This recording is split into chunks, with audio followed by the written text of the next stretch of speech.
Of this film Srinivas గారు మాట్లాడతారు ఇప్పుడు. అందరికీ నమస్కారం. ఎలా మొదలుపెట్టి పొద్దున్నే ఫోన్ చేసి మరీ చెప్పాడు ప్రభాకర్, డార్లింగ్ మొత్తం పాజిటివ్గా ఉండాలి.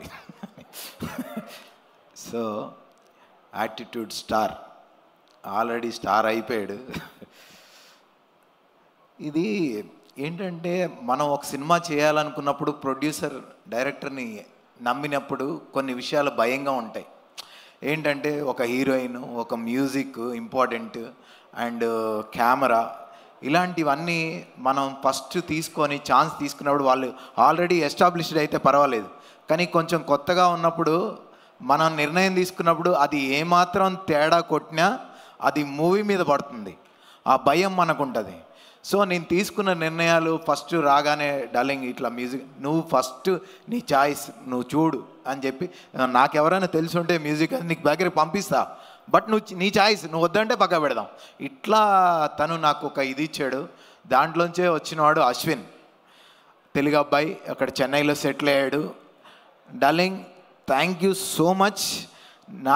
ఈ నమ్మకం ఏమాత్రం తేడా వచ్చినా మీరందరూ ఈ ఎంటర్టైన్మెంట్ మిస్ అయ్యేవాళ్ళు. ఈ సాంగ్స్ ఇలా వచ్చేవి కావు, 100% డైరెక్టర్కి ఆ పేరు వస్తుంది. సో ఆ నమ్మకాన్ని 100కి 100% నువ్వు నిలబెట్టావు. Thank you so much. అలాగే అష్కర్ కెమెరా, అష్కర్ కూడా చాలా బాగా చేశాడు, మీరు చూశారు. అలాగే హీరోయిన్ తనను కూడా ముందు కాస్త షూట్ చేసి చూపించి, మళ్ళీ ఆ పాత వీడియో ఏదో కొంచెం ఇదిగా ఉంటే మళ్ళీ తీసి చూపించిన తర్వాత ఆ అమ్మాయిని చూసి తను ఓకే చేశాడు. ఇలా ఇద్దరం అనుకొని అన్నీ గొడవపడి తిట్టుకొని కొట్టుకొని ఏ విషయాల్లో ఎంత పడ్డా ఆ ప్రాజెక్ట్ కోసమే పనిచేసాం. ఆ ప్రాజెక్ట్ ఇలా రావడానికి నేను ఎంత పర్సెంటో నాకు మళ్ళీ డబుల్గా ప్రభాకర్ కష్టపడ్డాడు. ఈరోజు కూడా 2 గంటలకే ఇక్కడికి వచ్చి ఇదంతా చూసుకుంటా ఉన్నాడు. డార్లింగ్ నువ్వు ఒక మాట అన్నావు ఫంక్షన్లో, ఏంటది, నేను డైరెక్టర్కి రుణపడి ఉంటాను అని. తప్పు డార్లింగ్ ఆ మాట.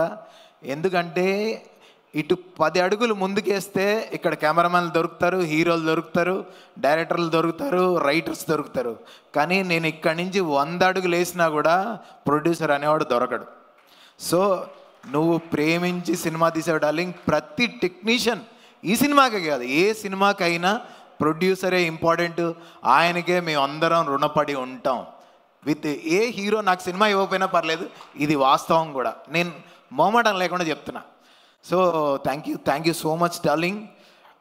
ఇద్దరం కలిసి కష్టపడి, తను ఒక్కడే కాదు, ఇప్పుడు దివిజ తను వెనకాల ఎంత వర్క్ చేస్తుందో పబ్లిసిటీ దగ్గర నుంచి, ఆ అమ్మాయి, ఇలాంటి చెల్లెలు దొరకడం నీకు చాలా అదృష్టం. గ్రేట్ దివిజ. అలాగే వాళ్ళ అమ్మగారు, వాళ్ళ అమ్మ అసలు నాకు మదర్ క్యారెక్టర్. నేను అప్పటి నుంచి అదే చెప్తాను, ఏమండి ఇండస్ట్రీకి దొరికిన మదర్ అండి మీ అబ్బాయికి కాదు, మీరు ఇండస్ట్రీకే దొరికిన మదర్ మీరు అని చెప్తుంటాను ఆవిడ నవ్వుతుంటేనే. 100% అలా కలిసి కష్టపడ్డాం. మ్యూజిక్ దగ్గర నుంచి, కెమెరా దగ్గర నుంచి, ఫ్రెండ్స్ క్యారెక్టర్లు కూడా వీళ్ళందరినీ సెలెక్ట్ చేసినప్పుడు ఆ ప్రణయ్ గాడి కోసం ఒకరోజు కూడా ఆగాం. సో వీళ్ళందరూ కరెక్ట్గా అంటే 100కి 100% అక్కడ ఇచ్చారు. మేము తరపు నిర్ణయం తీసుకోలేదని వాళ్ళ పిల్లల పర్ఫార్మెన్స్ కానీ, ఈ టెక్నీషియన్లు అందరూ చేసిన దాన్ని బట్టి మేము చాలా హ్యాపీగా ఫీల్ అయ్యాం. నాకు ప్రభాకర్కి ఒక్క దగ్గరే వచ్చేది, డబ్బులు కొంచెం చూసుకో డార్లింగ్, లేదు నా బిడ్డ లైఫ్ అని దూకేవాడు. కొంత వేస్టేజ్ కూడా అయింది, అయినా తను లెక్క చేయలేదు. ఎందుకంటే డబ్బులు ఎక్కువ ఉన్న వాళ్ళు అయితే ఎంత ఖర్చు పెట్టినా మనకు బాధ ఉండదు, బట్ తను ప్రతి రూపాయికి ఎంత ఫేస్ చేస్తున్నాడని నేను చూసేవాడిని కాబట్టి. సో తను ఏం ఆలోచించకుండా తన కోసం కష్టపడ్డాడు. తను అలాగే తన సినిమా, ఇప్పుడు ఇందాక మీరు సాంగ్ చూశారు కదా, ఆ అమ్మాయి బయట కొంచెం ఇటు రాకపోతే ఆ బ్లోయర్ పట్టుకొని కొట్టి, అసిస్టెంట్ సరిగా కొట్టట్లేదు, చంద్రహాస్ వచ్చి కింద పడుకొని కొట్టాడు అది బ్లోయర్. అలా తను అన్నీ ఇన్వాల్వ్ అయ్యి, ఇది నా సినిమా, ఇది నేను చేయాలి, అన్ని పనులు అందరూ అలాగే పనిచేశారు ఈ సినిమాకి. అలాగే మా డైరెక్షన్ డిపార్ట్మెంట్ ఆల్ టీమ్, ఒకసారి రండి అమ్మా. డైరెక్షన్ డిపార్ట్మెంట్ శ్యామ్, విష్ణు, సురేష్, అందరు రండి, ఫాస్ట్, టైం లేదు. సో వీళ్ళందరూ కూడా సినిమాకి ఇది మా సినిమా అని చెప్పి పనిచేశారు. థ్యాంక్ యూ సో మచ్ రా.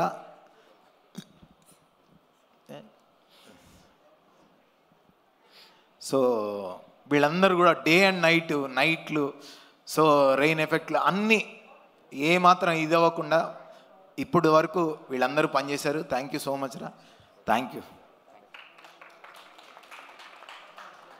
సో ఈ సినిమాకి మర్చిపోయిన స్పెషల్ గెస్ట్ ఆర్జీవి గారు, దామోదర్ గారు, వీళ్ళందరికీ thank you so much. RGV గారు నా అంతకుముందు అందగాడు సినిమాకి కూడా ట్వీట్ చేశారు, అనుకోకుండా మళ్ళీ ఈ సినిమా కూడా ఆయన ఎంటర్ అయ్యారు.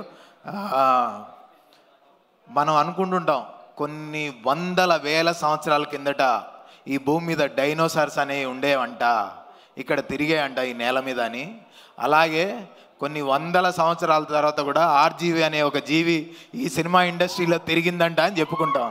థ్యాంక్ యూ సార్, ఎందుకంటే మీ ఫుట్ ప్రింట్స్ కంపల్సరీగా ఉంటాయి సార్. కొన్ని విషయాల్లో మేము విభేదించినా కూడా మిగతా విషయాల్లో, సినిమా విషయాల్లో 100% మీతో ఉంటాం sir. Thank you so much darling. ఇంకెవరినైనా ఏమైనా నేను మర్చిపోయానేమో నాకు తెలీదు, ఇది ఒక పండగలా జరిగింది మీరందరి వల్లే. సో థ్యాంక్ యూ, మీకు కూడా థ్యాంక్ యూ సో మచ్. ఎవరినైనా మర్చిపోయి ఉంటే ఐఎమ్ వెరీ సారీ. అలాగే వచ్చిన గెస్టులందరికీ కూడా పిలవగానే అందరూ వచ్చినందుకు థ్యాంక్ యూ సో మచ్.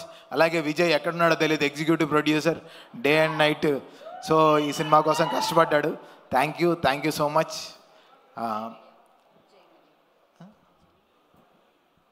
అలాగే నాకు తెలీదు, జై మీడియా ఫ్యాక్టరీ వాళ్ళకు కూడా ప్రత్యేక కృతజ్ఞతలు తెలియజేస్తున్నాం. Thank you so much. Thank you Srinivas గారు, thank you so much and wish you good luck. So October 4th ఒక సూపర్ సక్సెస్ని మీరు విట్నెస్ చేయాలని మనస్ఫూర్తిగా కోరుకుంటున్నాము అండ్ విట్నెస్ చేస్తారని ఆశిస్తున్నాము. అసలైన విషయం చెప్పడం, అక్టోబర్ 4th అందరూ తప్పకుండా థియేటర్స్కి రావాలి. మీ చంద్రహాస్ని మీరు అందరూ దగ్గరుండి దీవించాలి. సో మా కష్టం మీ ముందు పెడుతున్నాం, రిజల్ట్ మీతోనే ఉంది. Thank you so much. October 4th ఎవ్వరు మిస్ అవ్వద్దు. Thank you so much Srinivas గారు. అండ్ నా